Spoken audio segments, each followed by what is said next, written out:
Good afternoon, everybody, and welcome back here to another sports outlet show with the College Summer Super Series 4.0. It's week four. We have a couple of fours. It seems to be the fours of the podcast. So go to Wendy's on a Wednesday and get yourself a 4 for 4. But my name is Joe Wagner. I'm your host here, alongside my host as well, Brent Allegra and Braden Wilkins, as always. Gentlemen, we're getting down to the final two here, the Power Two brother combo, as they like to call it. With the Big Ten and the SEC. Brent, Braden, what's up, boys? We're doing well over here. This is our last month without college football, so we're getting down to the nitty gritty. End of August, here we come. But yeah, excited for the season to get started. Yeah, I'm doing pretty good too. Brent mentioned a month before college football. There's a football game tomorrow. We got the Hall of Fame game tomorrow. Super exciting. Football's coming back.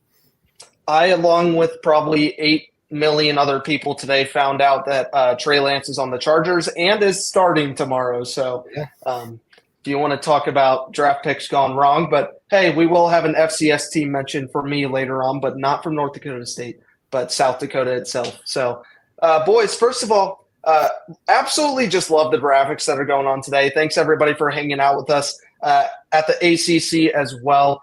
Just super pumped to keep making content and being greater for you guys. So we're going to dive right into here to the Big Ten in just a moment. But, boys, let's go roundtable. I am drinking a Spotted Cow beer. It's from Wisconsin, employee-owned. And check out a look at the koozie that my beautiful fiance bought me last night at date night.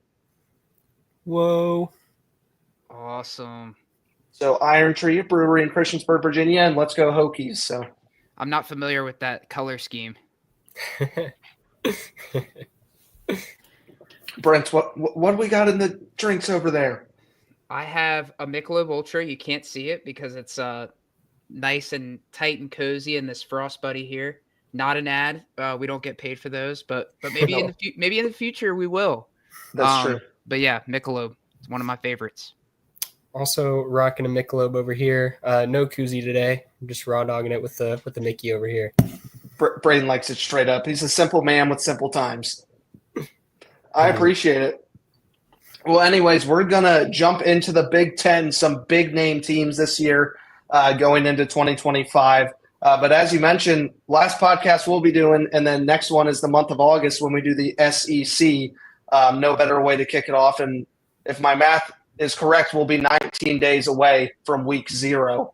And then we'll be exactly – I have to do this math again. Math is hard sometimes, guys. 26 days away from Ohio State, Texas, week 1. So, and plenty of other games to go around. But everybody, welcome back to the College Summer Super Series 4.0.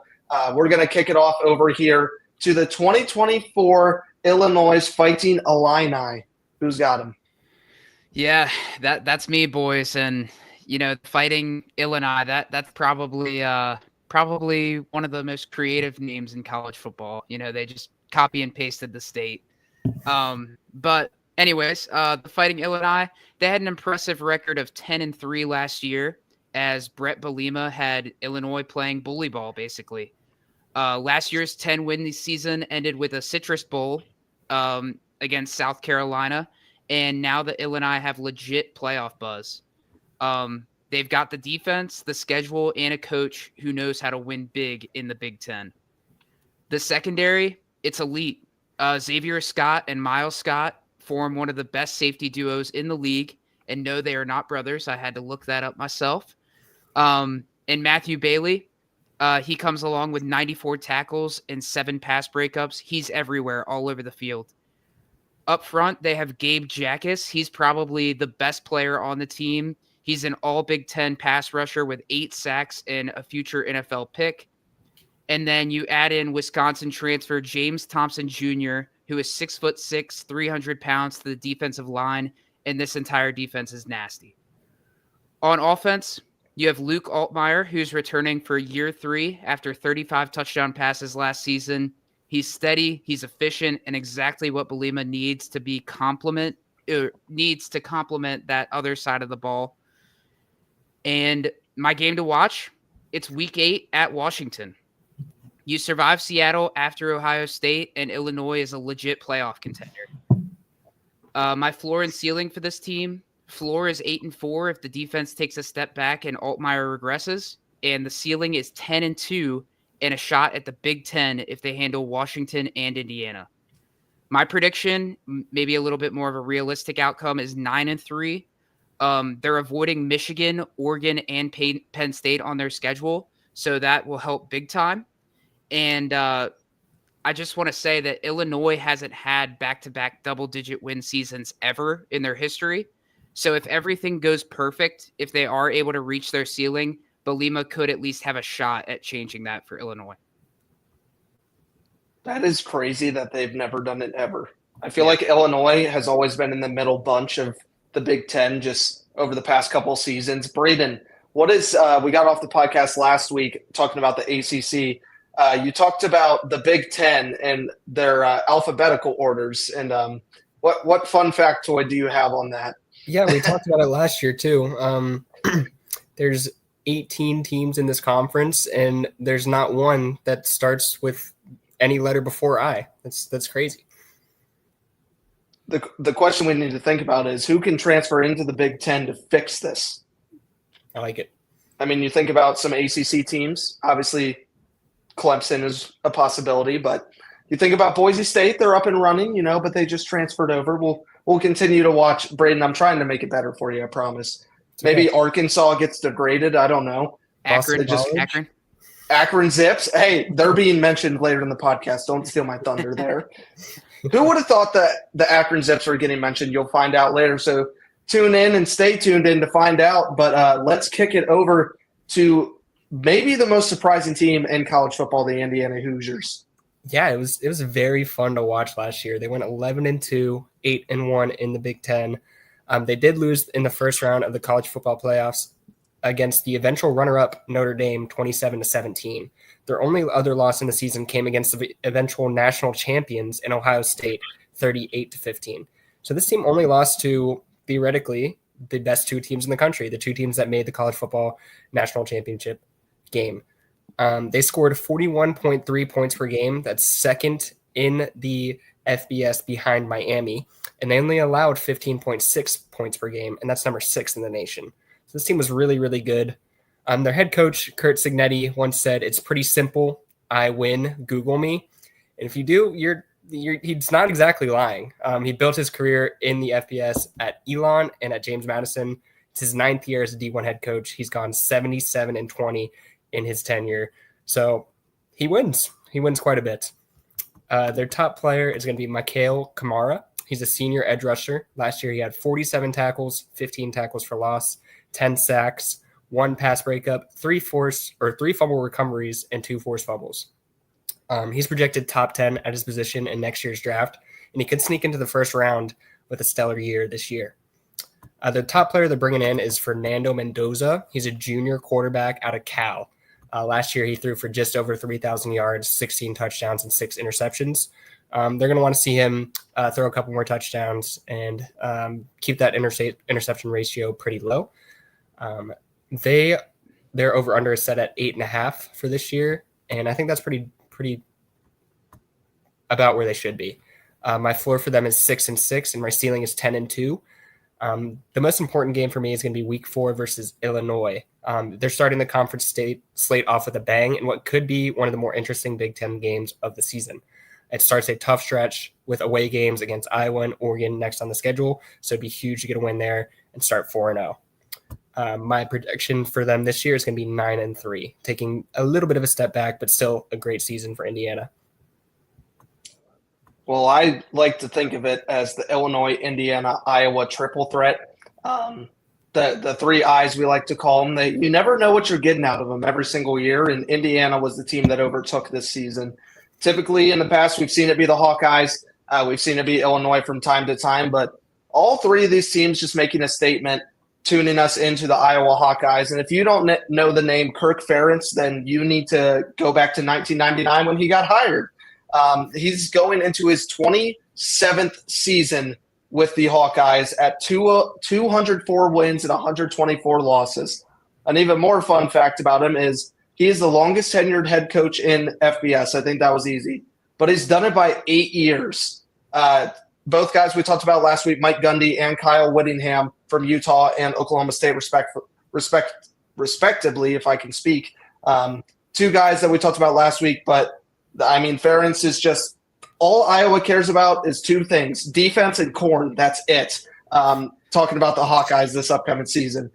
His career average is 20.5 points per game given up, with that ticking down over the last 5 years, actually being at 16.5. The Hawkeyes know how to play defense. They know how to win in the trenches. And my good glory, do they know how to punt the football. The Hawkeyes are one of my favorite teams to watch because every game is like watching the Super Bowl of 2018, if I'm getting my years correct, when it was the Rams, Patriots, and Johnny Hecker should have won the whole thing. But let's kick it back to being a little more serious. I love talking about the Hawkeyes every year. They lost 24-27 against SEC opponent Missouri in the Music City Bowl last season. As we had mentioned with Iowa, they did go 8-5, 6-3, so a nice little 8-10-11 there stretch. My player to watch is going to be Aaron Graves. He's a senior defensive tackle. Last season, he did have 33 tackles with 8 tackles for loss in the backfield. Even more impressive, he can get the hands up there with 3 pass deflections as well as he did force 3 fumbles on his own. Honorable mention on the Big Ten as well, which is a very good accolade with how many great defensive players there are in this league. Kicking over more is the senior quarterback that transferred, here's your mention, FCS fans, of South Dakota State quarterback Mark Gronowski is the player to watch for the Hawkeyes. Transferred from SDSU, no, not San Diego State. He had 2,700 yards last season with 23 touchdowns in the air and 7 picks as well. But even more of an accolade for him, for Gronowski, is his 10 rushing touchdowns. Kick it back to 2023 when South Dakota State won the FCS National Championship. He was the star quarterback that led that team to 15-0, as well as a perfect season, an immaculate season, if you want to kick it off for Gronowski, who's deciding to take his talents to Iowa City. It was a kind of triple hold last season of these teams. They had Cade McNamara, obviously no longer there. They used Sullivan and Stratton here and there. Stratton is still on the team as a backup, but they just had a quarterback carousel with McNamara getting the concussion and then Sullivan taking the back half of the season. My prediction for them, their over-under set at 7.5 wins. Their floor is at 6-6, and their ceiling's at 10-2. Big game in Week 8 versus Penn State. I feel like we used to say it's either Penn State, Ohio State, or Michigan is your tough test of the year. We've added a couple since then, but Penn State's a big game to know. Are you going to be top 3, top 4, or are you going to be that middle of the pack that we've seen in the past? My record prediction for them is going to be 8-4. I think they stay around the same. Hawkeyes football is going to keep keeping on. 27 years is incredible. That's more than my life by a couple of years. So that's just an incredible accolade from him as well. My fun fact for the Hawkeyes, you guys will get a kick out of this. In 2023, literally a kick out of this, Iowa's defense/special teams scored more touchdowns than their wide receivers by double. Yep, it was 6-3. Love that. They were sound defensively and on special teams that year. Big Ten runner-ups. Heck yeah. They play good football over there. Let's go a little bit just north of us. Let's talk about the Terps. Yeah, Maryland, everybody's favorite team. Let's talk about it. Which Maryland is real? The one that went 23-16 with 3 straight bowl wins before last year, or the one that face planted to 4-8 in 2024? Mike Loxley has built a solid floor, but last year was ugly with bad losses to Michigan State and Northwestern, sprinkled between beating a 9-win UConn and sneaking by USC. So it really was a kind of mix of what are you getting with Maryland here. The good news, the 2025 schedule isn't brutal at all. No Ohio State, no Penn State, no Oregon, no Iowa, no USC. That's huge. The bad news, this still looks like it's a rebuild year, though an older, more experienced one. On defense, it has some bite in the secondary. Jalen Husky, who had 45 tackles and 3 picks, returns at safety, and transfers Jameer Glasker from Wake and Dante Joyner from Arkansas State add instant help. On offense, it starts with quarterback Justin Martin, the 6'4" former UCLA prospect who finally gets his shot. He's got arm talent, but can he stabilize an O-line that struggled last year? The Terps hope new left tackle Ratrell Perry, who was a portal gem from Central Connecticut State, fixes that. My game to watch is Week 4 at Wisconsin. Maryland's 0-4 all-time versus the Badgers, and if you win this and you're 4-0 before the rest of the Big Ten slate, that would be absolutely huge.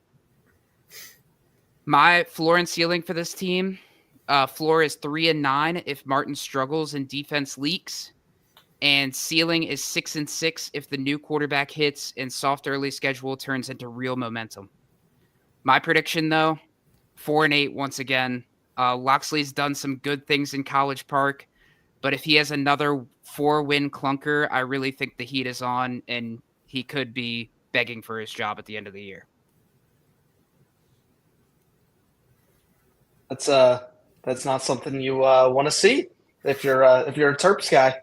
No, like I said, he's going into his 7th season. He doesn't have a winning record. He's 33-41, so the heat's on. If he doesn't win this year, I think it's over. We play there next year. Can he hang out for one more year? I'll ask him. All right, thanks. Well, if you'll just call up Mike and let him know. Yeah. All right, sweet. Next time you get lunch or something, just let him know. Braden, you have a team that I predicted this record from last season when nobody would listen of the 2023 national champs. Tell me about the state of this program and what's to come with the Wolverines. Yeah, definitely a national championship hangover last year. Couldn't be much worse. Their biggest rival ends up becoming the national championships this year. But they were able to beat them in the last week, the regular season, 13-10 for the 4th straight time. That's the longest streak in the series without a loss for Michigan since 1998 or so. The Ohio State has owned them in the 2000s and the 2010s, but so far Michigan has claim over the 2020s. Can they keep it going? We'll see. Their head coach, Sharon Moore, that was his 2nd full season as a head coach. His overall record is 9-5. He did win 1 game as an interim when Jim Harbaugh was suspended in 2023. Their player to watch is going to be Ernest Hausman. He's a senior linebacker who had 89 tackles, 7 tackles for loss, 2 sacks, 1 interception, and 1 pass deflection last year. Even if you take away all of his assisted tackles or combined tackles, his 54 solo tackles alone would have been 2nd on the team behind fellow linebacker Jayshawn Barham, who had 66 total tackles. That's not to mention their future potential day 2 draft pick, Derek Moore. He's on the edge. He's getting in the backfield. My top transfer in is going to be sophomore running back Justice Haynes coming from Alabama. Last year, he had 79 carries for 448 yards, 7 touchdowns at 5.7 yards per carry as the number 2 guy at Alabama.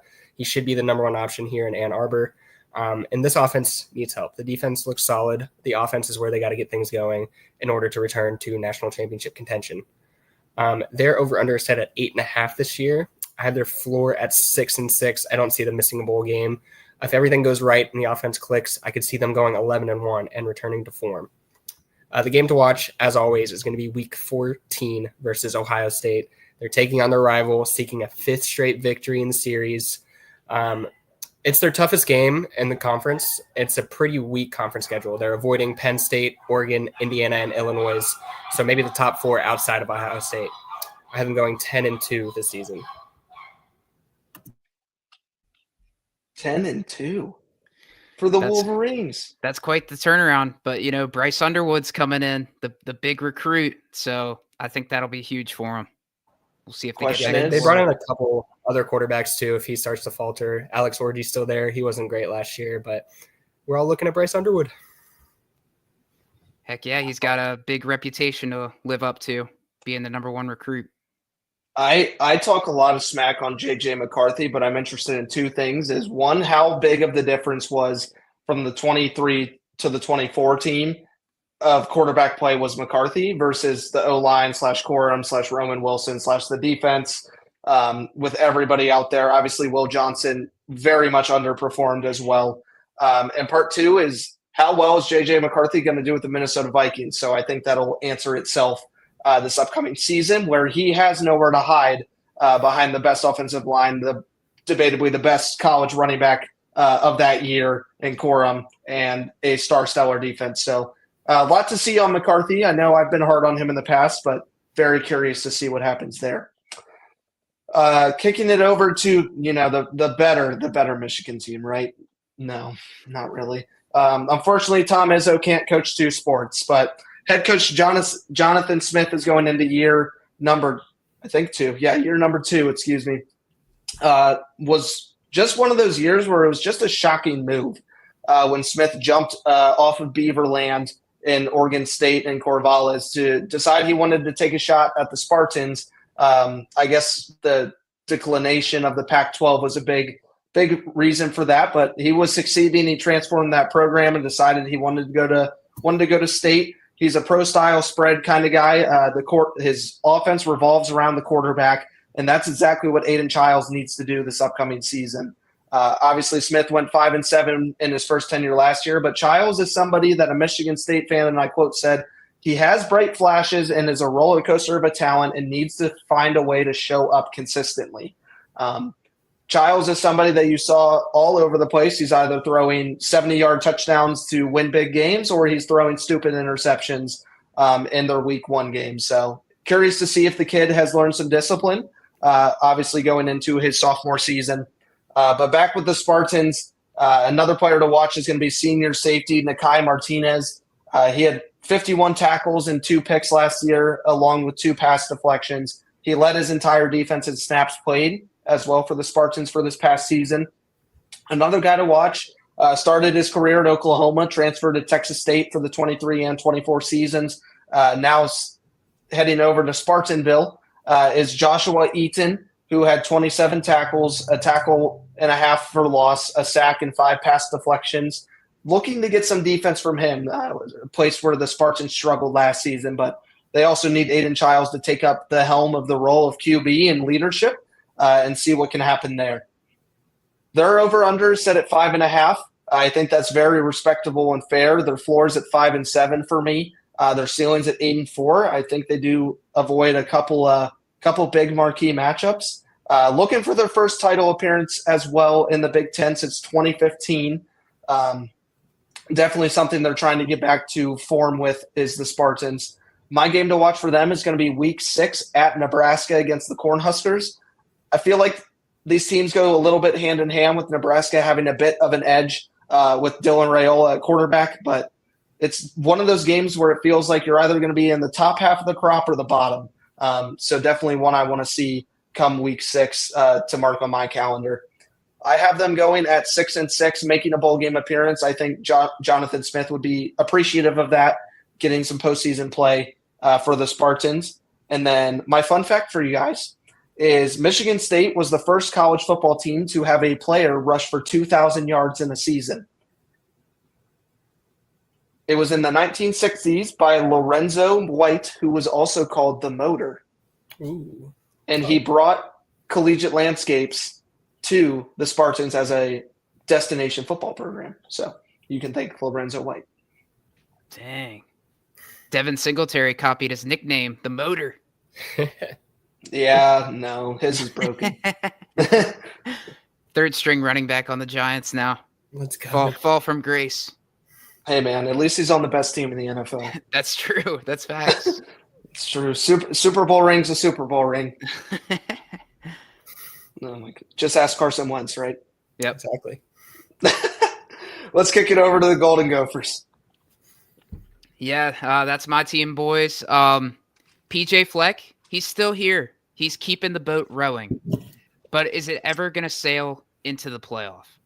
He's 6-0 in bowl games, including, last year's bowl game. Don't want to talk about it. Minnesota's been a consistent winner, and now there's some quiet buzz again. The Gophers have a loaded defense, a favorable schedule, and a big-armed young quarterback who could change their ceiling.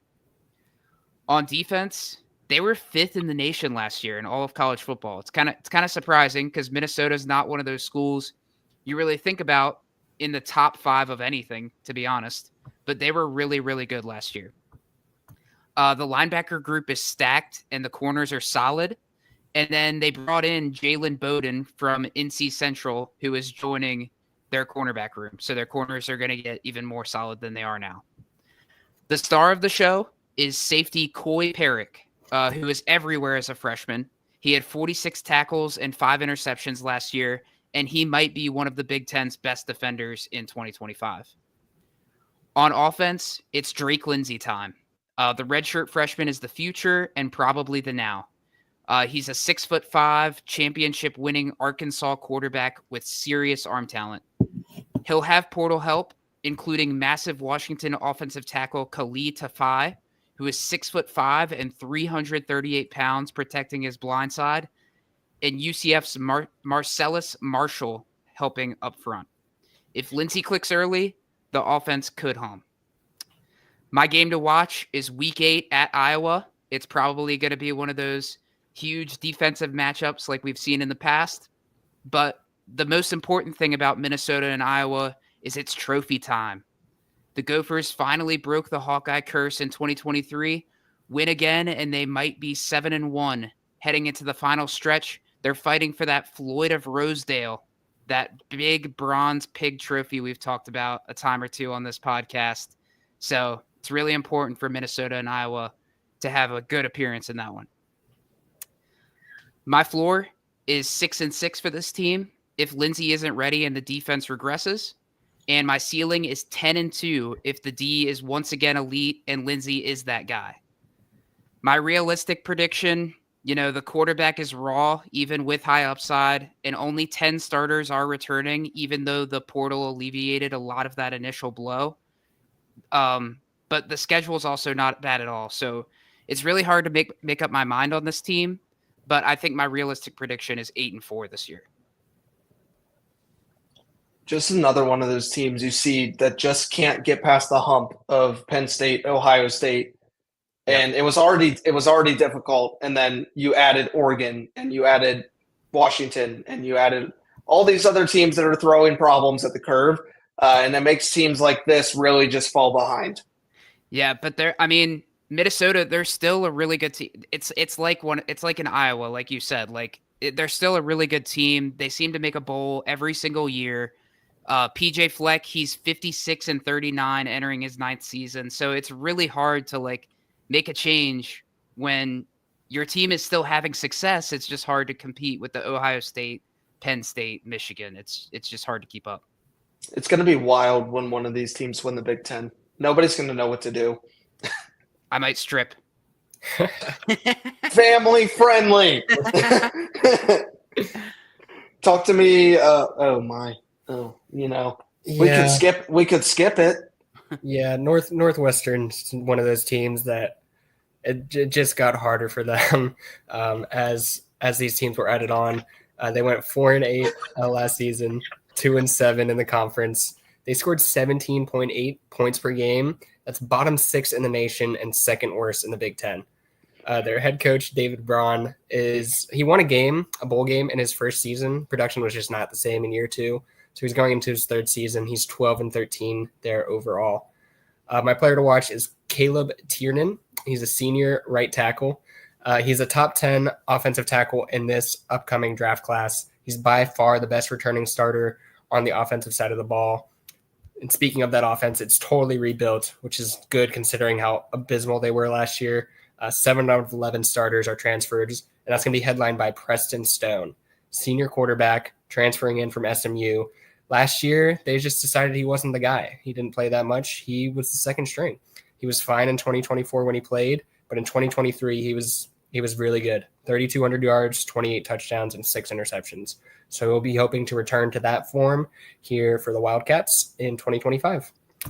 Their over-under is 3.5. Yeah, it's not great. My floor for them is 3-9, so I think that's pretty accurate. And my ceiling for them is 6-6. I see them playing more towards their floor. My game to watch for them is week 5 versus UCLA. They're coming out of a bye, likely 1-2 in previous weeks against Tulane, Western Illinois, and Oregon, with a chance to earn some momentum before the schedule picks up. I just don't see it happening. I see them playing to their full floor, going 3-9. It's just not good. Just not good. Hard to keep up in this Big Ten. Northwestern is one of those teams that I forget is even a Big Four, like a big Power 4 school, let alone in the Big Ten. Like it's like wild to me that they're even in these discussions. I guess that was kind of like Vanderbilt until last year, but Northwestern, I just forget they're a team half the time. We focus on the academics. There are we focus. They have to get the GPA up. Their GPA they're single-handedly pulling up the entire conference. That's Exactly. fantastic. Oh my god, Braden! I feel like you get Northwestern like every single year because last year you said they were going like 1-11, and then they won like 3 games in a row to start the year. Yeah, I remember that. Yeah, I don't understand. Well, Hey guys, it's okay. It's okay. Whoa, hey, what's going on here? Oh no. We're doing another one. Oh, we all know why you're here. Guys, we have a new topic today. And Braden, you went first last time, so we're going to kick it over to Brent to start. So I got to thinking, right, we do a lot of food things on here, right? We don't do a lot of other things that people find entertaining with that isn't food, beer related, whatever. So we're going a little bit into the movie realm today, gentlemen. Today, you are doing Blind Ranks Top 10 Supervillains of Movies. Okay. So, Brent, you will kick us off. These were randomly assigned by my fiance, Kelby. Shout out. She's on here for her favorite show. Everyone say hi. Hi, Kelby. Great job. Great job. All right. Let's go ahead. Remember, when we get off the podcast, you will be judged. At number 1, these were randomly assigned, and a few of these are fun. They aren't just the straight top 10. A few of these are fun. Number 1, Brent, place in the top 10. Actually, hold on. Let me make sure you can see number 10. That's probably important. Probably important. There we go. All right. There you go. At number 10, 1 through 10, is Lord Farquaad. Lord Farquaad. He is a good he's a good villain. What I say is a super villain. Villain, super villain, they're the same. Yeah. I do like Lord Farquaad. He's good. And Shrek's top tier. Shrek's a top tier movie. I can't deny that. I'm gonna go. I gotta go middle of the pack for this one. I think I'm gonna go 6. I think that's a fair ranking for Lord Farquaad. Now, maybe I should have asked this before I put one up there, but is this ranking based on like how they would do in a fight, like how they would, or just like entertainment value? Like it goes by their entertainment, their role, how they performed. Nothing to do. It can have some implications of the movie itself, but fully focused on all of those criteria. Because I was going to say, like, Lord Farquaad against, like, Thanos. That probably wouldn't be a good fight. But, but pretty entertaining. We have Kelby in the chat, too, guys. We're rolling here. At number 2, the Joker. Braden. Ooh. Joker's a really solid villain. He's a classic, all-timer. Everybody knows him. I think he's definitely in the top 5 for me. Okay. I'm comfortable top 3. Let's put him at 3. All right. I think that's good. That's good. I think that's a safe pick. Yeah. All right. Number 3. You got to go a little bit back to the childhood. Brent, you're getting both of the childhood ones straight off the rip. It's going to be from The Lion King, Scar. Yeah, Scar's a good one. I don't think he compares to Lord Farquaad. I mean, Lord Farquaad's the GOAT. But still a pretty good villain. Let's put him at 9. All right.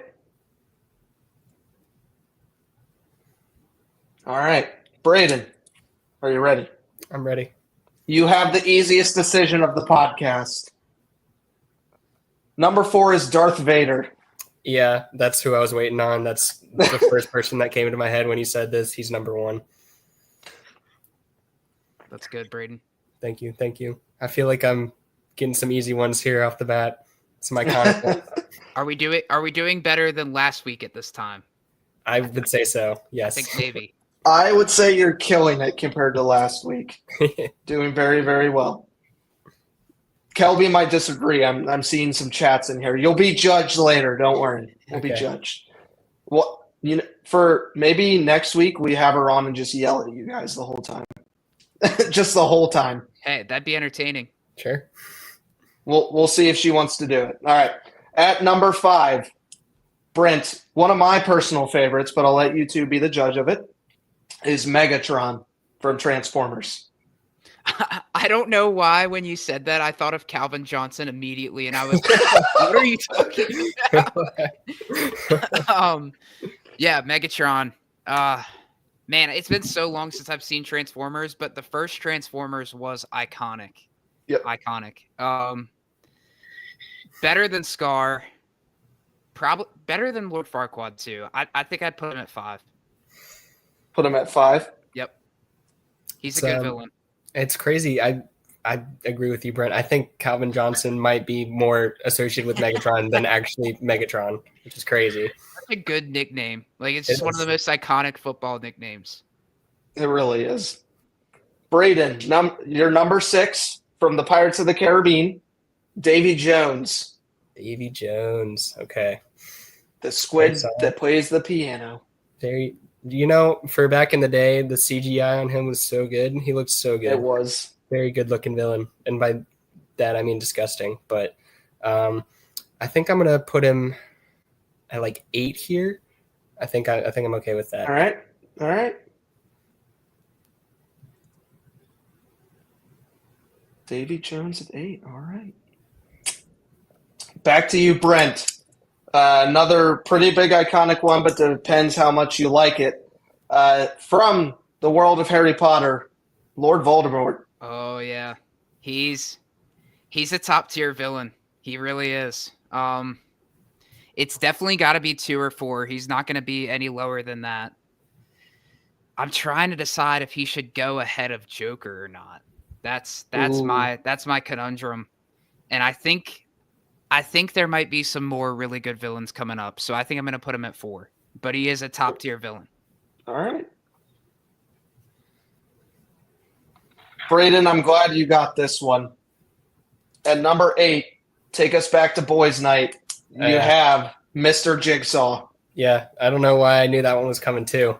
I don't think I can put him number 2. He's very crafty, that Jigsaw. I think I'm going to put him here at 7. So we're leaving 10 and 2. You guys did this last week No, with we did 1 and 10. I think. Okay, it's close enough. Well, oh, gee. I think you guys are about to have a really great list. All right. At number 9, Brent, you're getting another childhood character. Towards the middle school years of ours, though. This is the Joe and Kelby special of Prince Hans. Wait, what is this from? Prince Hans is from Frozen. From Frozen. It's been a while since I've seen it. I remember seeing it when it came out, but it's been a long time since I've seen it. It's got to go 10. It's got to go 10. Let's hope for a good one for 2.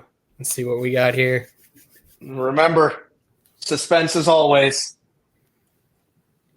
At number 2, to round out your list of the blind top 10 of movie supervillains/villains, is at 2 was Thanos himself. Yes. This is great. This is very well done. That's a great list. That's a really good list.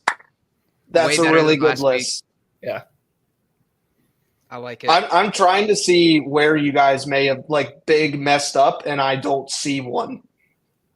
You can maybe argue that your 2 through 4 can be rearranged in any mix. Yeah, I'd put Joker at 2 and Thanos at 3, but that's maybe that's it, honestly. Let's go. Good stuff. That is pretty good. You can take a picture. But, hey, my opinion doesn't matter. It's what Kelby will say when we're off the podcast. That's but true. Who knows? Who knows? We got roasted last week. Not gonna lie, for the fans listening out there that don't know, we got chewed out last week, and rightfully so. They took one on the chin. They went home. They watched film all week. Yep. And they put up a performance today in prime time. I'm proud of you boys. Good job. Who knows what's coming next week? The blind top 10 might be the most popular. It might be the most popular. It's a good segment. I'm a fan. Kelby in the chat said few notes. That's a compliment. That's a compliment. I guess what's better than going from Northwestern to blind top 10 to the national champions of 2024. Everybody welcome to the Ohio State Buckeyes. Oh, such a fan. Aren't we fans of the Buckeyes? I could be a fan of the Buckeyes. Oh, wait, I have been basically my whole life. The Ohio State Buckeyes, this segment could take 20 minutes to talk about how much talent is returning on this team. Obviously, losing Will Howard is a big miss. Emeka Egbuka, a big miss. But it's like they just keep backfilling a funnel of talent in Columbus that are just continuously improving. Now let's talk a little bit and give the flowers to Ryan Day for a second. He was the number 11 hot seat coach of 2024. Everybody was calling for his head after he lost the big game for the fourth year in a row. And I get it. That's the Super Bowl for some of you. It's the Super Bowl for Michigan. It's the Super Bowl for Ohio State. But if it means that I have to lose to UVA every single year if we're national champions, I'm taking it. I'm taking it. Maybe not every year. That would really suck. But still. Obviously, Ryan Day, congratulations on winning the national championship. I don't know who needed it more than him. Very, very few, if any. He's going into his seventh season with a record of 70-10, which is just ridiculous, even with a Power 4 program like the Buckeyes. As you may know, they defeated Riley Leonard and company 34-23 in Mercedes-Benz Superdome for the national championship last January. My player to watch, guys, is it any surprise? He's on the cover of College Football 25. Wide receiver sophomore Jeremiah Smith may be the best player in college football, not just at his position, but he is one of the greatest young men in our sport today. Last season with 76 receptions, 1,300 yards, 15 touchdowns, including an additional running the football. This kid is a top 5 pick and is going to change a franchise in the NFL through the air attack. We keep talking about players like Egbuka. We talk about Marvin Harrison, Jackson Smith and Jigba. We talk about all these players that are continuously coming from Ohio State. They are wide receiver U, and they're showing it once again. Those stats that I listed off from Jeremiah Smith as well was the Ohio State freshman record for receptions, reception yards, and touchdowns. All three, which is ridiculous, including some incredible action in the postseason where he was locked up the week before the college football championship and then just exploded in the national football championship. Another player for you to watch, I got two for you, is the quarterback Julian Sayin from 2024. He had 84 yards and a touchdown. He transferred in 2023. He was originally committed to Alabama with Nick Saban. Upon the announcement of retirement, decided that he was going to become a Buckeye. Little to none experience at all playing quarterback and is about to have some of the best weapons in college football. Including on those weapons is Purdue transfer, one of the lone stars of the Boilermakers, Max Clare, a tight end, which if you look back, Ohio State has not had many of. He had 51 receptions, 685 yards, 4 touchdowns, and was third team all Big Ten honors. This Buckeyes team is loaded. They have a consistent farm of just wide receivers. They find a way to make the quarterback work. They're just consistently great. Last year, I think my take was saying they were going to go undefeated and win the national championship. was 2 games off in the Big Ten, but they did indeed do just that. The Buckeyes are your team to watch for the entire season. They do have an interesting schedule this upcoming year, including my game to watch, which no, I think this team, they do need to beat Michigan, and it is always the game, but it's not the one on their calendar. They are fully locked in on a rematch of the on a rematch of the semifinals with the Texas Longhorns, and that is exactly what is on their mind in Columbus. Luckily, they will get to be home in the shoe. They will get to have one of the biggest crowds in college football backing them in Columbus. My prediction, they're set at 10.5. It's the standard Ohio State over-under. Their floor for me is 9-3. Their ceiling, back-to-back national champs for the first time since Georgia did it in 21 and 22. I think this team's going to go 11-1. I think they drop either that game to Texas or a game to Oregon. Very hard for Sayan to go in there and face the Longhorn defense as his first show to college football. But curious to see what he can do with Jeremiah Smith already being a vet as a sophomore. My prediction for them is 11-1.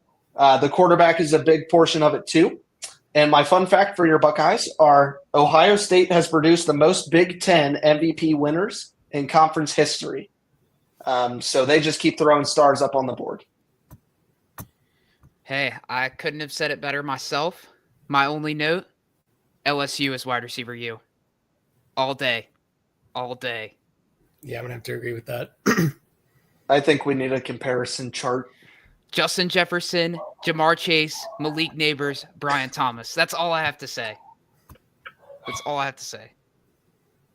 I mean, combating the comparison of Marvin Harrison, Jeremiah Smith, Chris Olave, Amika Garrett Wilson, right? Garrett Wilson. I mean, that wide receiver room was ridiculous. Okay, It's a fair shot, but I think they're two. They're definitely both top two. Who is this Malik Neighbors guy? Shut up, man. It is funny because I did look at a mock draft the other day, and all 3 of the guys you just said are besides Brian Thomas are all 3 of the guys you said besides Brian Thomas are all top 10 draft picks in fantasy. I think Brian Thomas is a first rounder too, based on what I've seen. Good All 4 of those grief. guys are first rounders. You think you can back up that with the Cornhuskers? Hey, don't sleep on Nebraska now. It finally happened. Nebraska did not trip over its shoelaces, invent new ways to lose like they always seem to do, or self-destruct in November. Instead, it won a bowl game and had its first winning season since 2016. In Lincoln, that felt like winning the lottery. Now it's year 3 of the Matt Rule arc, and historically, that's when he strikes gold. Except for with the Carolina Panthers. Sorry, Joe. Some people are just meant to stay in college football. He didn't even make it to year 3 with Carolina, right? Is that right? I don't care. It was like, I'm done. Respectfully, it's like saying Fuente. Honestly, yeah. But the truth is, you're right. He does it in college football. He's done it at Temple and Baylor. So there is some of that on his resume. Nebraska fans are dreaming again, and with Dylan Raiola under center, they might not be crazy. Like I said, on the offensive side of the ball, Raiola didn't look like Mahomes in his play style, no matter how hard he tried to look like him physically in appearance. It was honestly kind of creepy at times. Yeah. But he still threw for over 2,800 yards as a true freshman in the Big Ten. That's really solid to do in your first year. The picks, he had 11 of them. They were rough, and he didn't use his legs, but he brought confidence and hope to a Nebraska team that hasn't had it in a long time. The wide receiver room is the best it's been in years.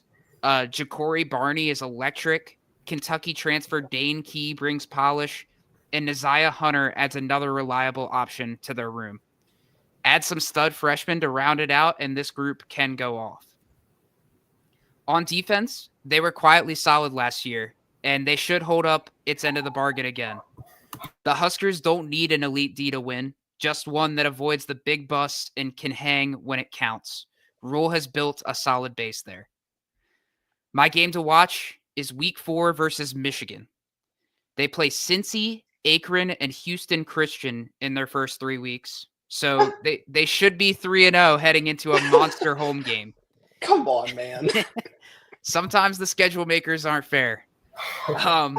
But if they beat Michigan, the hype meter will explode for Nebraska, one that they haven't seen in a long time.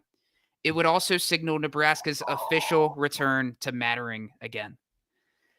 Now, I'm not going to give you my floor and ceiling because I don't want to give away what I'm trying to say here.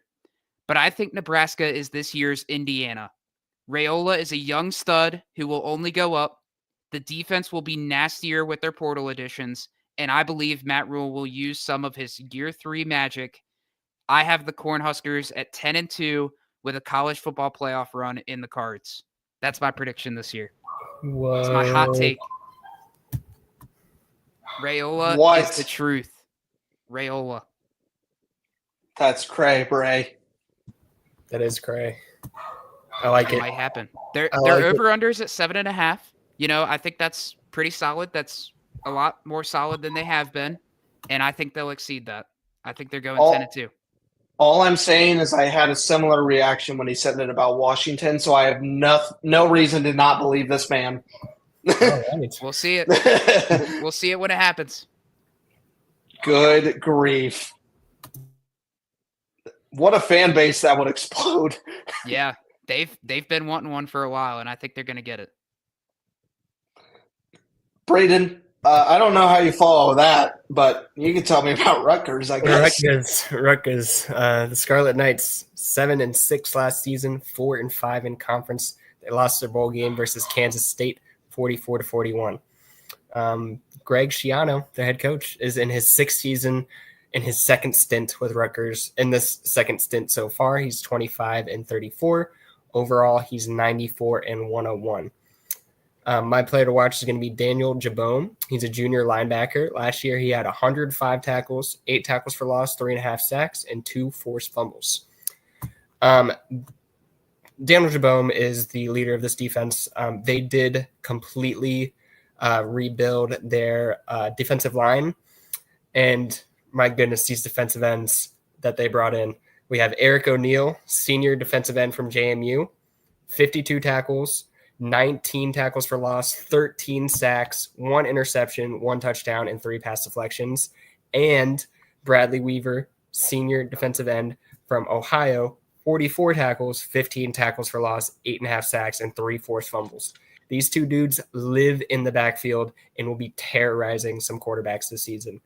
Pairing them together, they had 21.5 sacks and 28 tackles for loss last year. So they're going to be hunting down some QBs.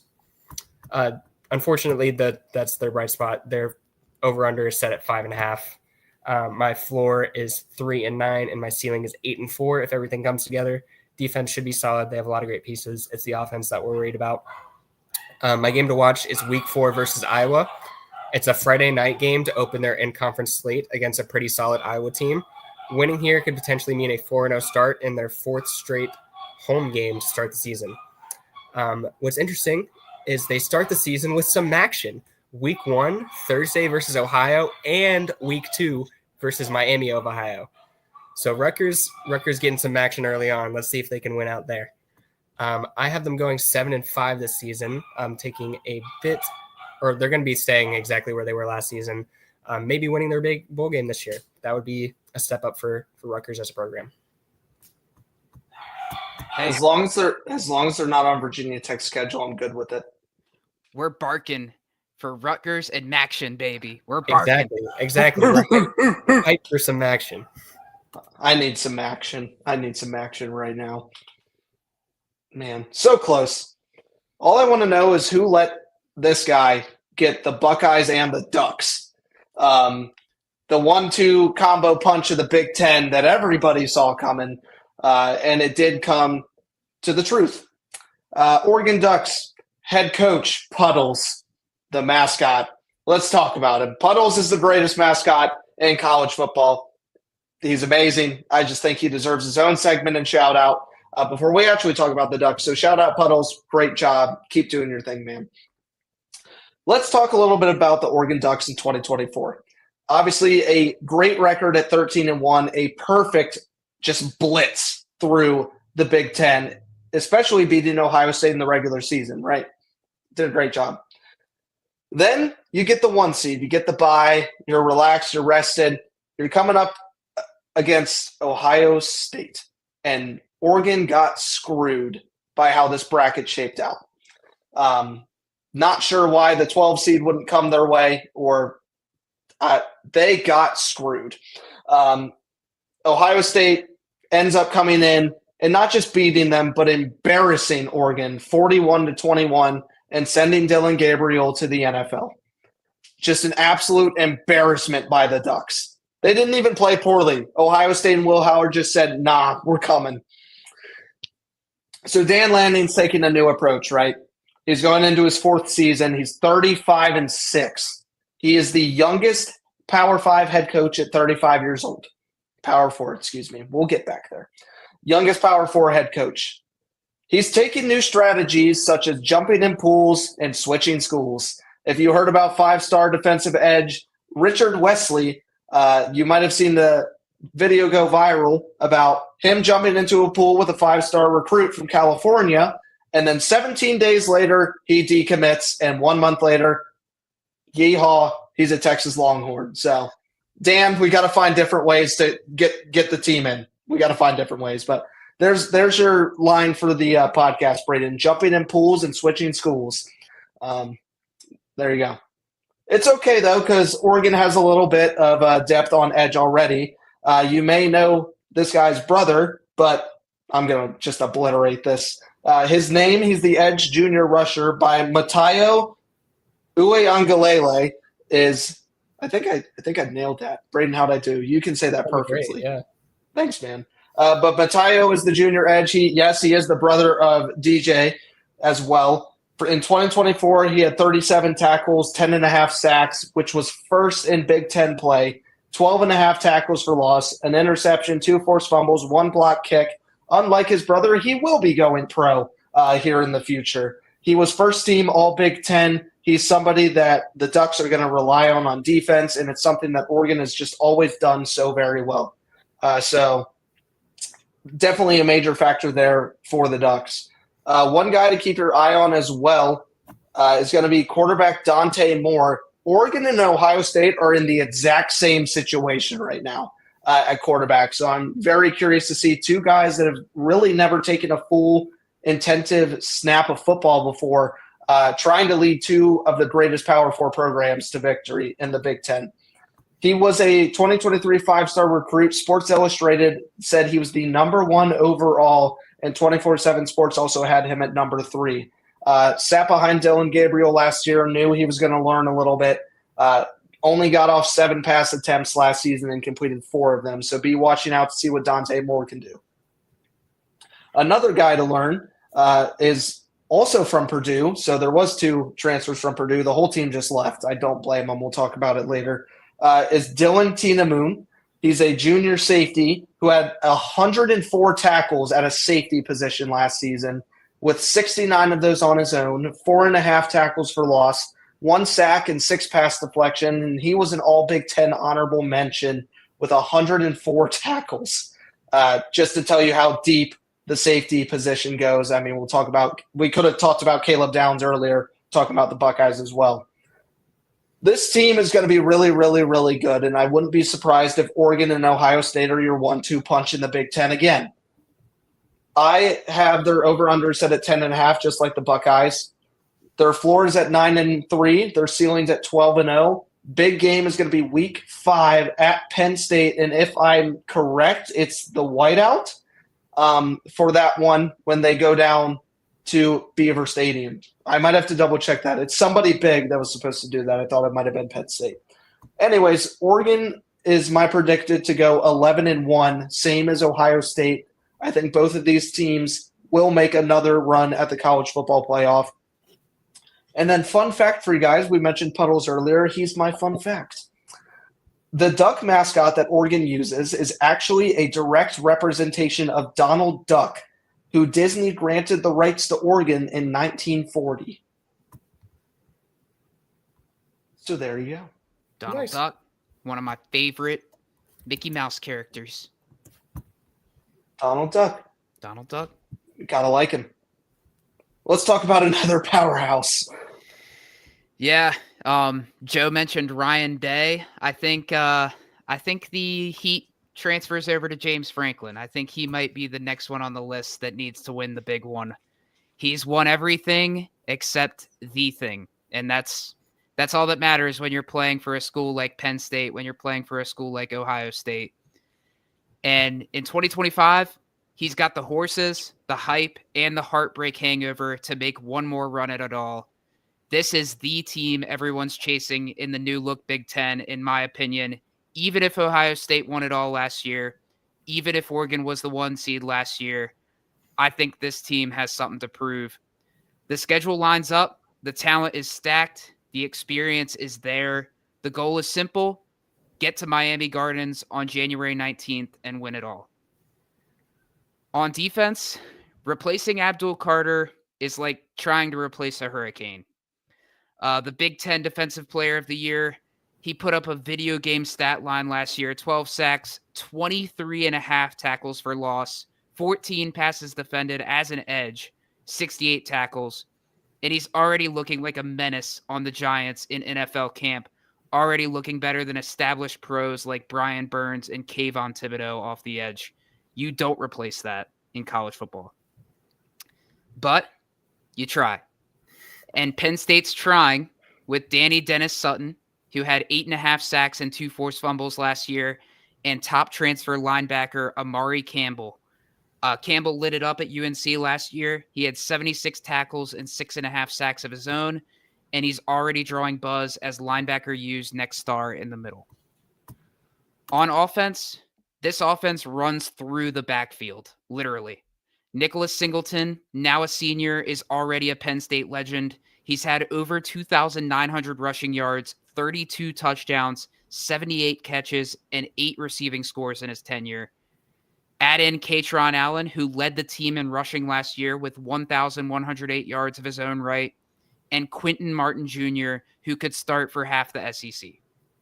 Good luck stopping this trio.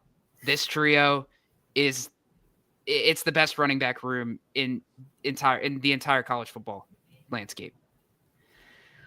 At quarterback, and we mentioned it with Oregon and Ohio State, they don't really have their quarterback situation figured out.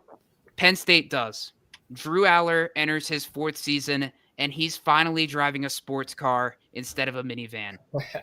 He tossed 25 touchdowns to just 2 interceptions in 2023, put up a similar stat line last year, but pushed the ball a lot more, 8+ yards per attempt last year, and he has the arm and brains to run the whole show.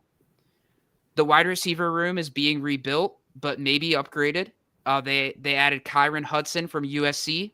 He has 72 career grabs. Devontae Ross from Marshall, who had 76 catches, over 1,000 yards, and 11 touchdowns last year.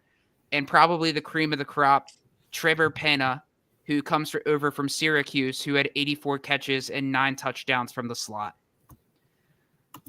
Losing Tyler Warren to the Colts and top 2 wide receivers hurt, but Allar will elevate whoever's out there. And I really think this new look wide receiver room could give Penn State some juice. And then the O-line. It's nasty. 3 of their 5 starters are legitimate NFL prospects in I'm probably butchering this name. Alevavage Ione, Drew Shelton, and Nick Dawkins. My game to watch, Joe just mentioned it for the previous team. Week 4 versus Oregon. I did look it up after you said it, Joe. It is the whiteout game. So My goodness. That just means more. That just means more for Penn State.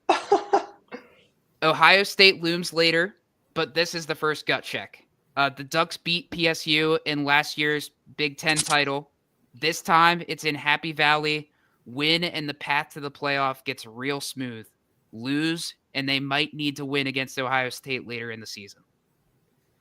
My ceiling for this team, it's easy. It's 12-0. They have the roster to do it. They would be college football playoff bound in that scenario and legit shot at finally playing for the Natty. My floor, it's not much lower than that. It's 9-3, which is considering the wide receivers might not gel. Campbell can't replace Carter, and the schedule bites in November. But my realistic prediction for this team, it's 11-1. I believe they avenge Oregon, beat everyone they should, but slip just once in Big Ten play, likely at Ohio State, like we mentioned earlier. So, Penn State, I think they might be the new top dog of the Big Ten. We'll see how things unfold as the season plays out. I mean, you talk. I love the imagery in my brain when you said Ryan Day just passed the torch to James Franklin. Eyes were already on James Franklin of whatever that horrible 1-11 stat was against Ohio State and Michigan, and then now enter in Oregon and these other clubs, right? And now all eyes are on James Franklin. He has what's debatable. I mean, you hit it right on the head. Glad you mentioned the triple threat of running back, but Drew Allar is the slam dunk #1 pick next season if he plays exactly how he did last year. Yep. And I think he's just going to improve anyways. Obviously, you see a little bit of the yardage fluctuation between the 2 picks and the 27 touchdowns.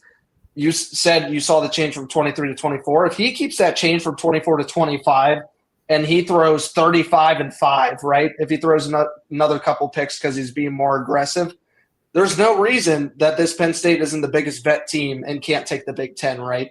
I mean, you talk about Oregon, you talk about how talented Ohio State is, but for James Franklin, you're going into year 12. It's like you got to show something. It's time. So, yeah.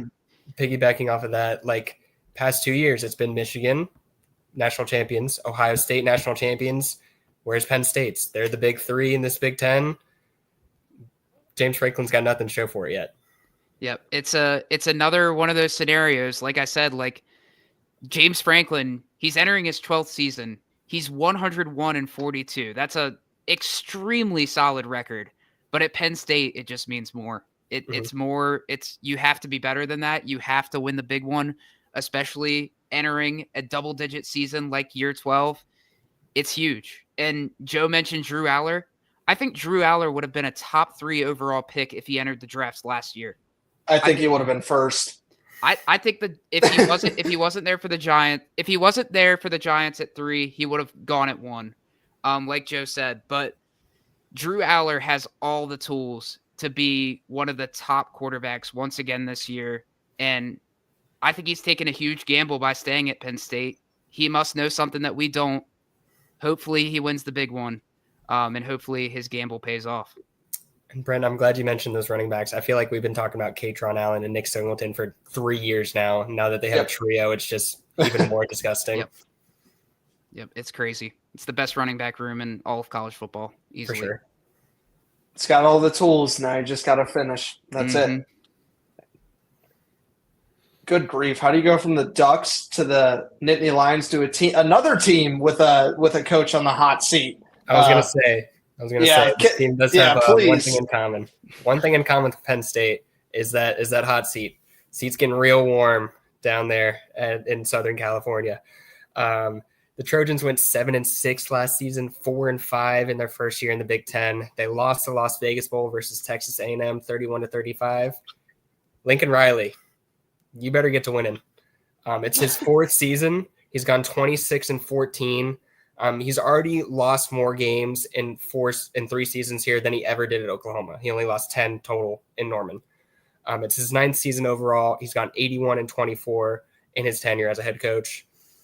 Despite winning bowl games in 2 of 3 years, more is expected.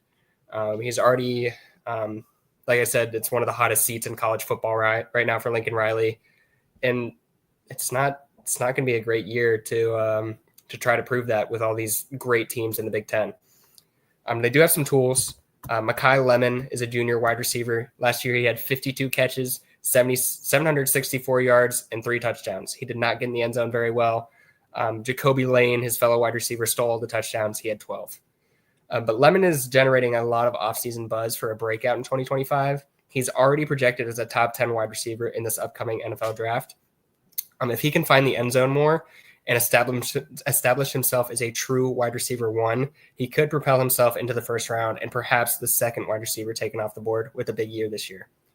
My top transfer in is going to be 2 guys, actually. It's John Ray Reed. He's a senior center out of Syracuse, and DJ Wingfield. He's a senior left guard out of Purdue. Another guy that transferred out of Purdue. I wonder why. USC only allowed 15 sacks last season. That's top 15 in the country and second in the Big Ten. Brent mentioned Minnesota earlier. I think they were the only team above them in terms of sacks allowed. The transfers coming in are looking to keep that reputation here, holding it consistent in 2025. Their win total is projected at 7.5. I have their floor at 5-7 and their ceiling at 10-2.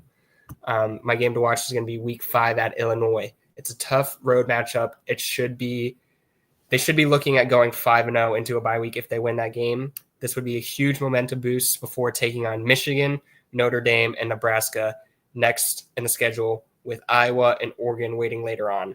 So that's 6 really tough games on the schedule for this USC team. I have them going 8-4. Is that going to be enough for Lincoln Riley to keep his job? Who knows? I want to talk about Lincoln Riley for a little bit now that I am no longer in Norman and can have some full context of the most hated man in Norman, Oklahoma. You can't say the name around there without people spitting on the ground, right? I want to talk about when it talks about career changes, right, and taking your next step of your career. First of all, going from Oklahoma to Southern California is a question mark in itself. When you're 12-2, 12-2, 12-2, 9-2, and 10-2, and you go to the Rose Bowl, Orange Bowl, Peach Bowl, Cotton Bowl, and Alamo Bowl. Like you said, Braden, 55-10. Let's kick it back a little more. Your quarterbacks were Baker Mayfield, Kyler Murray, Jalen Hurts, and Caleb Williams. How good of a coach is this man actually? Couldn't do it with Miller Moss last season. You took Caleb Williams from Oklahoma, made him the number 1 overall pick, but had a 7-5 record in year 1. Yep. Is it the players or is it the coaching? And Lincoln Riley is one of the hottest seats in college football, and it makes a fellow wonder. It sure does. So, yeah, Caleb Williams. He's the next Patrick Mahomes. Apparently. That's what they said. Yeah, because the Bears made the playoffs last year.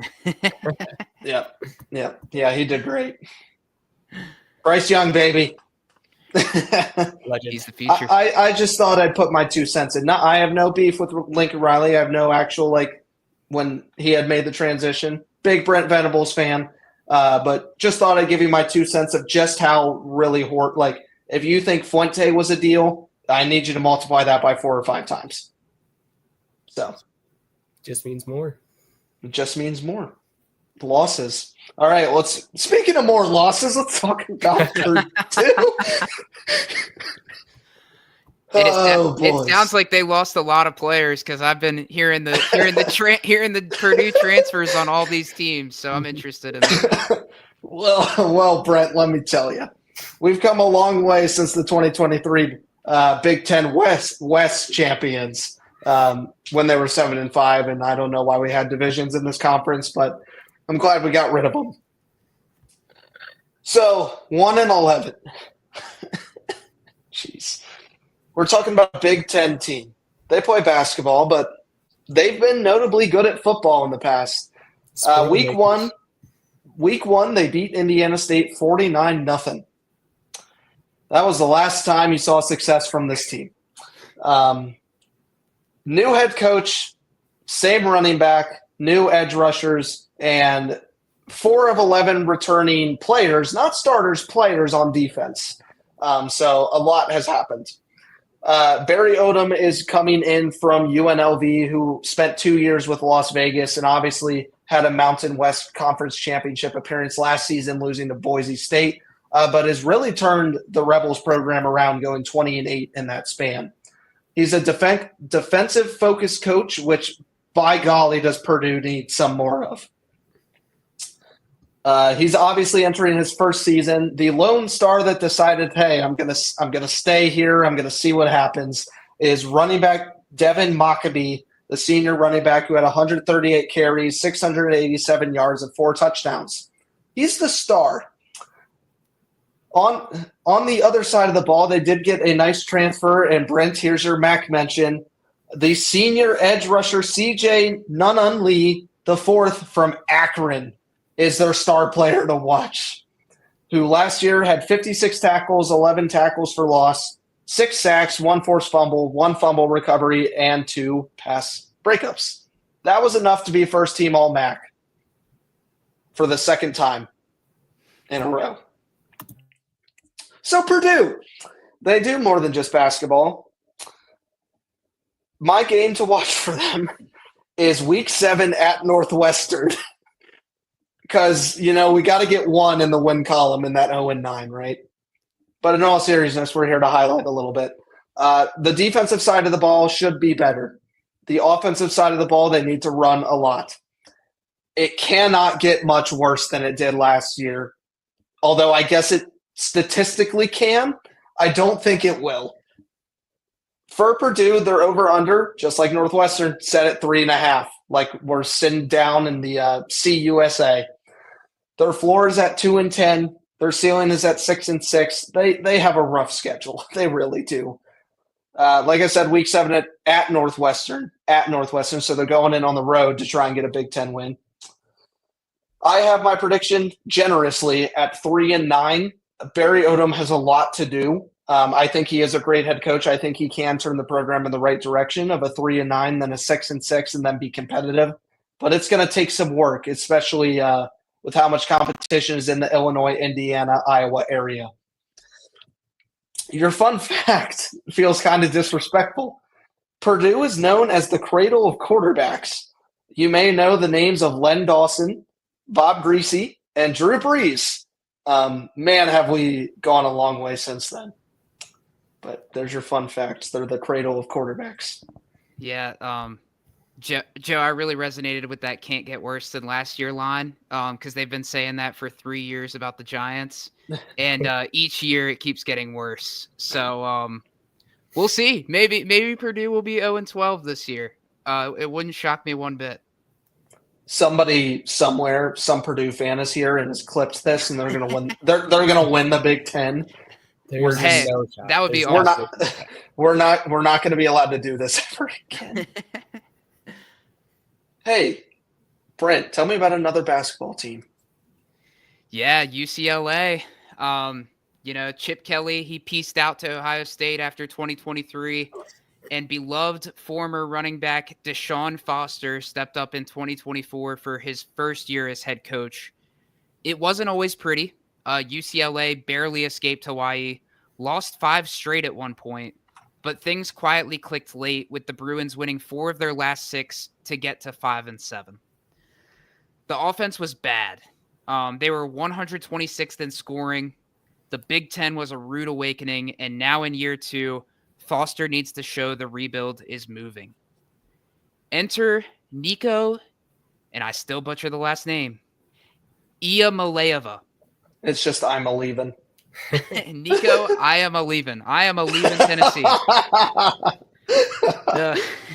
The former Tennessee 5-star quarterback and honestly, the most important portal addition in the entire Big Ten and probably all of college football. He brings a cannon arm, elite mobility, and a real shot at carrying this offense out of the basement. The offensive line, they added multiple transfers. They added Ford from Kentucky, Brooks from OU, Armella from FSU, and running back Javian Thomas from Cal gives them an explosive back. The wide receiver room is still thin, but Mikey Matthews from Cal and Quasi Gilmer offer some upside. On defense, last year's unit improved dramatically late in the season, but almost everyone is gone. They lost linebacker leaders Kane Medrano and Carson Schwesinger. So those are huge losses for that defense. My game to watch is Week 1 versus Utah. Utah is back to being Utah, and the Utes will be physical, tested, and nasty.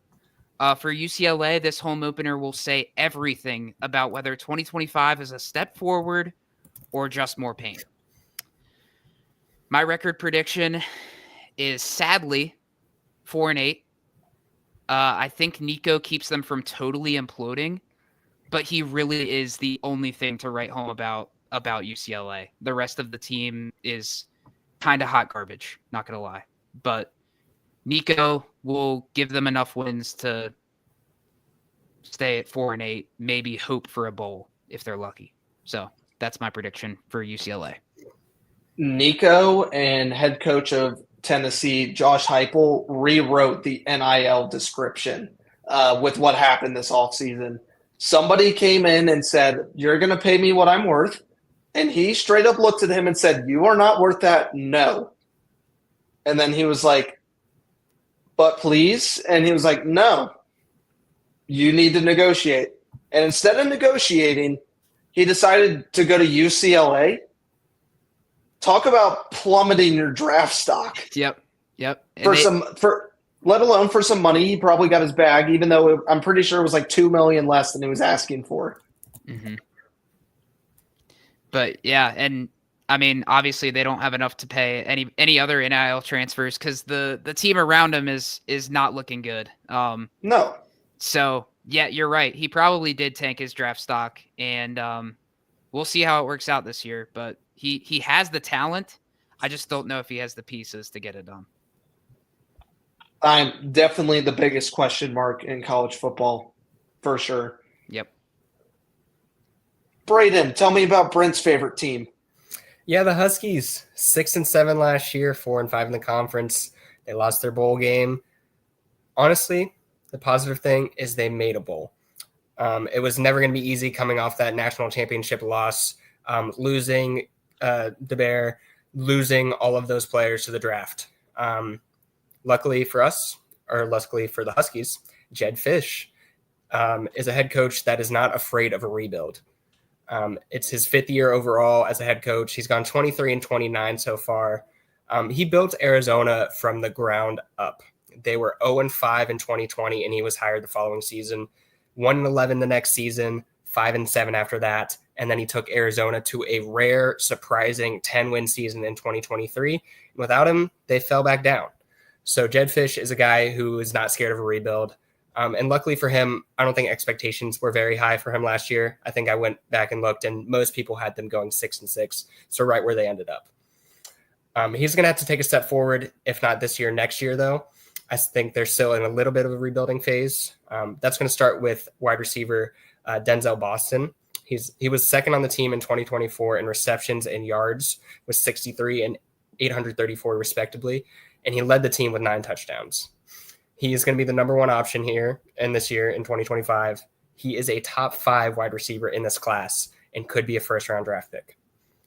Another player to watch is going to be a transfer coming in from Arizona, Tacario Davis. He's a senior cornerback, 44 tackles, 2 tackles for loss, and 6 pass breakups last year. In his 2 seasons with Arizona, he had 21 pass breakups in 2 full years.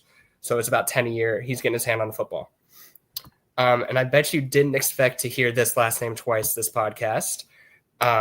Another transfer in from Arizona is Taitai Uyangalele. He is a cousin of DJ. So that's twice we got Uyangalele here on the podcast today. What? And you might see his cousin play tomorrow for the Los Angeles Chargers. He might get some playtime. He's coming in, and his slate is to start as a defensive end for the Huskies. Their win total this year is set at 7.5. My floor for them is 3-9. That's if everything implodes, everything goes wrong.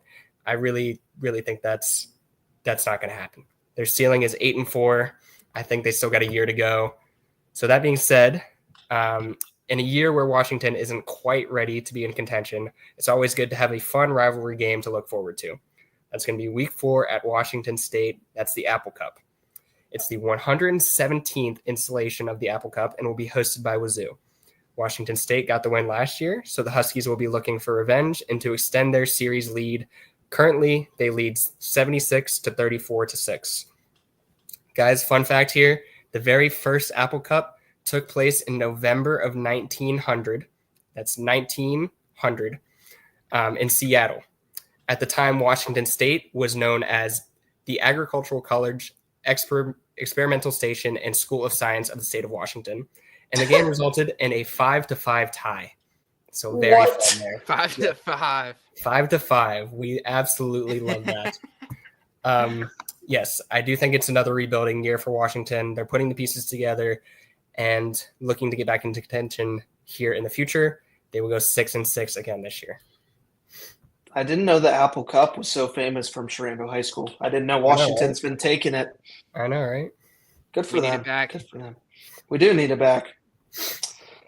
All right, I will wrap us up with a team that just seems to be one of the teams that's supposed to be the top of the Big Ten every year, but they just keep being disappointing.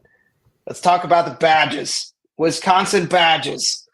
Head coach Luke Fickell is going into his third season, and so far he's been the perfect record of mid-mediocrity and just average. 13-13.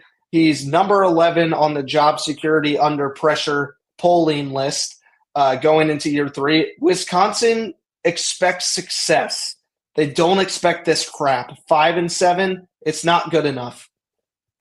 Not for the Badgers. We talk about Iowa, we talk about Illinois, we talk about Minnesota, those teams that are supposed to be 4, 5, 6, 7 in the Big Ten. The Badgers are supposed to be 4 or 5 every single time. So they're just not having it. Let's talk about the schedule, and Luke Fickell, respectfully, you might be screwed. Here are the games that I'm saying are between 75 to 99% loss. Bama, Michigan, Ohio State, Iowa, Oregon, Indiana, Illinois. Oh, gosh. Yeah, it's rough. Here are their games I give them more than 50% to win. Miami, Ohio, Middle Tennessee, Maryland maybe, and maybe Washington. A team that I have in that range of 74% to 51% lose is Minnesota. This schedule is rough. I just gave you 8 teams that I expect them to lose to. Not expect, but are probably going to be underdogs in. So let's talk about how we can battle that, right? One guy, you're going to hear his name on draft day next year is, no, it's not Bo Callahan. I'm not making the joke this year. Is cornerback Ricardo Hallman. He's the senior. Last season, this is Travis Hunter style numbers, was only targeted 35 times on 319 coverage snaps for them. It was the fewest for any corner in all of FBS last season. So if you want to talk about a guy that's pure coverage, you look at his stats, you see 16 tackles, 4 pass deflections. It's why you can't look at just stats, people. It's why you can't just look at stats. He also had a field goal block, so he's a bit of a jack of all trades there, if you will. He is an NFL draft prospect. He's a guy to watch out for. Well, I guess not watch out for because he won't really be on your screen that often. Another guy is edge Corey Walker, and you know it's rough when your player to watch is transferring in from Western Michigan. In 2024, he had 38 tackles, 5 pass deflections, and 5.5 sacks, but he is 6'5", 270, and quick off the edge and can make your quarterback live in a panic and make your blindside tackle look silly. Somebody to watch for you. Their over-under set at a measly 5.5. Measly. Kind of being generous. I just gave you 8 games they could probably lose, and I wasn't even talking about Maryland or Washington. Their floor is set at 4-8. Their ceiling is at 7-5. My game to watch, they play Miami, Ohio, they'll win. They play Middle Tennessee, they win. They're going to get destroyed by Alabama. And then week 4 at home, they play Maryland. And there's your test right off the gates, both for Maryland and for Wisconsin, to see what they're made of in 2025. I have the Badgers going at 5-7. I think it's enough for Fickell to keep his job this year just based off the strength of schedule. But next year, he will be in the conversations of Billy Napier, of coach on the hot seat, if true. Fun fact for the Badgers is that Camp Randall Stadium, where they play, is the 4th oldest stadium in college football, which opened in 1917. It also served as a Union Army training camp during the Civil War, hence the name Camp Randall. There Nice. you go. I like Randall. It's a good I name. do. And Braden, I think you are correct that we are going to see DJ play tomorrow. He is the fourth string, right behind Trey Lance, who's starting. And then I took a peek. We'll give you a little preview for tomorrow. We're here on the Sports Outlet Show. It could be, if all goes well, Trey Lance starting against Virginia Tech Hokie Hendon Hooker. Yes. The Lions only have 3 quarterbacks on their roster, and I highly doubt that Kyle Allen is going to play the entire game. Some other names you may want to keep an eye out for is Des Patrick, the wide receiver for the Chargers. Keep an eye out as well for Hard Knocks specialty Lions running back Craig Reynolds. Everybody loves him. Other than that, I'm not seeing much. Oh, sorry, Avante Maddox will be playing as well, so there's another one for you. I did hear that Omarion Hampton and Trey Harris might get a few snaps. So that could be interesting because those were high-profile rookies coming in. But if Omarion Hampton gets some run, I'm very interested in seeing that. I did not think he was going to play, but if he does, that'd be lit. That's what I saw yesterday. I don't know if they changed it or not, but all I'm saying is, what do we have to do to tell them to get Tyler Conklin and Jalen Reagor out there tomorrow? That's all I need. Let's go. Jalen Reagor had his training camp circus catch every year. All I'm saying is it's back and I'm itching and I'm ready. It's tomorrow. All I'm saying is next week we need to give an hour-long breakdown on the Hall of Fame game. We have to. Let's go. Go ahead and add that into the schedule. We got to do the play-by-play. After the game, though. After. We'll just do that instead of the SEC breakdown. So much better. Hendon Hooker, he takes off, he scrambles, he spins. 1 yard loss. I'm just kidding. Everybody, thanks for hanging out with us here on this Wednesday night for our Big Ten breakdown. Play the sad music. There's only one more to go. But play the happy music because there's one more to go. We got the SEC coming on Monday. Mark your calendar. It's on Monday, not Wednesday. Joe's flying to Oklahoma on Wednesday.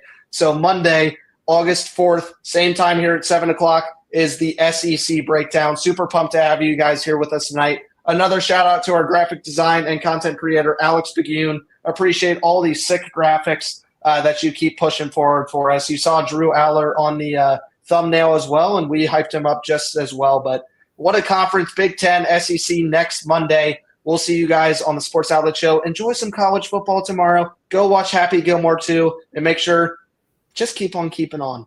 We'll see you next time here, and apparently are breaking down the entire Hall of Fame game. See you.